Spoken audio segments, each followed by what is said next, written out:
අද හිතුවා මම ඔයාලත් එක්ක ෂෙයා කරගන්න අලු කෙහෙල් වෙනුවට මම මේ හදන අමු කෙසෙල් එක. ඉතින් අපිට ලංකාවේ අලු කෙහෙල් විදියටම මේ ග්‍රීන් බනානා එක රසට හදාගන්න පුළුවන්. සමහර විට ඔයාලා දන්නවත් ඇති මේක. ඉතින් කොහොමද ඔයාලට හැමෝම හොඳින් ඉන්නවා කියලා මං හිතනවා. මුලින්ම අපි මේ කෙසෙල් ගෙඩියේ පොත්ත අයින් කරගන්නවා මේ විදියට. ඔයාලට කැමති නම් ඒක සම්පූර්ණයෙන්ම පීල් කරලා අයින් කරගන්නත් පුළුවන්. මම හදන්නේ මේ විදියට. ඒකේ කිසි වෙනසක් නැහැ. ඊළඟට අපි අලු කෙහෙල් කපනවා වගේ මේ විදියට පෙති කපා ගන්න පුළුවන්. එහෙම නැත්නම් දිගට පළල ඉවර වෙලා කොටු විදියට කපා ගන්නත් පුළුවන්. කපල ඉවරලා කෙලිම වතුරයකට දාගන්න ඕනේ, නැත්නම් ඒක කහට පිපෙනවා. ඊළඟට මම ලුණු ගෙඩියකින් කාලක් විතර හීනියට මේ වගේ කපා ගත්තා. ඊළඟට ඒකට අපි දාගන්නවා කරපිංච රම්පේ.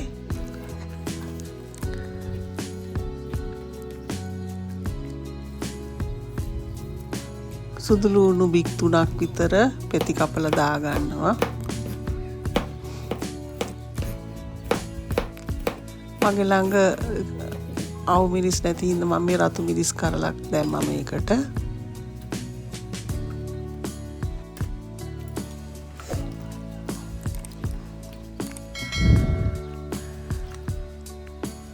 ඊට පස්සේ අපි අපේ කපාගත් අලු කෙහෙල් ටික එකට එකතු කර ගන්නවා.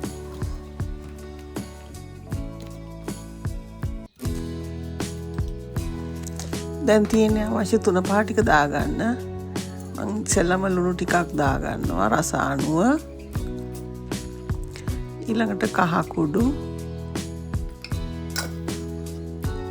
මේ දාන්නේ අමු 3-5 කුඩු.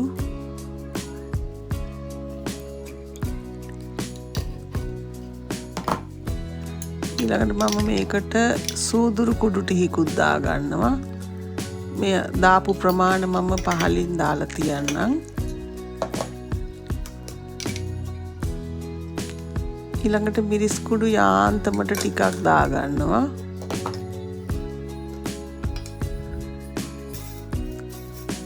ඒ වගේම උළු හාල් ටිකක්,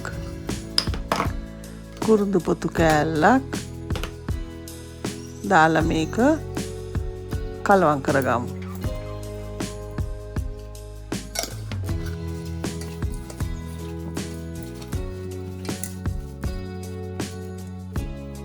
ඊළඟට මේක තඹ ගන්න මම වතුර ටිකක් දාගන්නවා.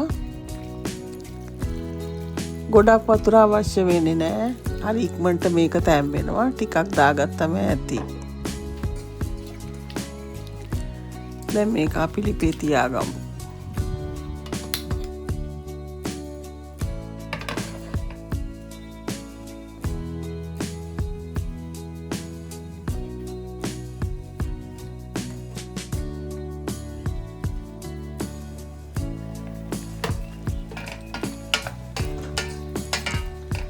ටික වෙලාවකට පස්සේ මේක අපි ටිකක් කලවම් කරලා ආයසරයක් වහලා චුට්ටක් තැම්බෙන්න තියමු තව ටිකක්.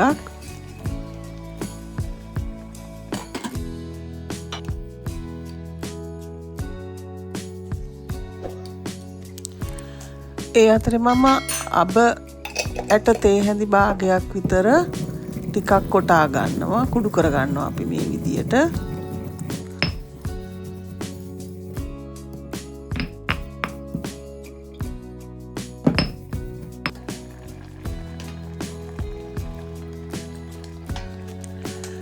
මේ කෙසෙල් තැම්බෙන්න වැඩි වෙලාවක් යන්නේ නැහැ. හරිම ඉක්මනට තැම්බෙනවා. දැන් මගේ කෙසෙල් ව්‍යංජනය තැම්බිලා තියෙන්නේ.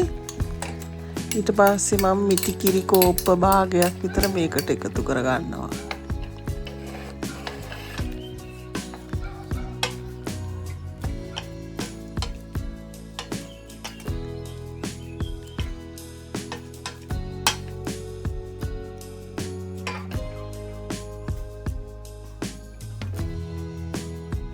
මේ මිටි කිරි එකතු කරපු වෙලාවෙම අර අපි අඹරගත්ත අබ කුඩු ටිකත් මේකට එකතු කර ගන්නවා.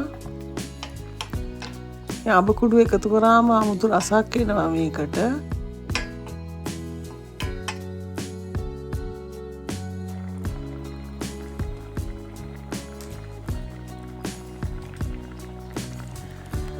දැන් වැඩි වෙලා ලිපේ තියන්න අවශ්‍ය නැහැ. කිරි ටික මේ විදියට නටනකොට අපිට මේක ලිප නිවලා අයින් කරගන්න පුළුවන්. මේක ඇත්තටම හරිම රසයි හැදුවාම. ඒ වගේම හරි ඉක්මනින් හදා ගන්නත් පුළුවන්.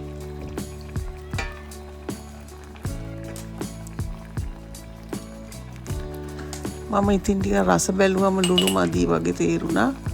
ඊට පස්සේ තව ලුණු ටිකක් එකතු කරා.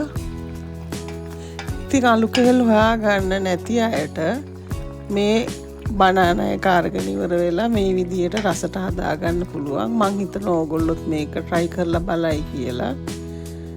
ඕගොල්ලෝ හදලා ඉවර වෙලා ඒක කොහොමද ආවේ කියලා කමෙන්ට් එකක් දාන්න මටත් බලන්න.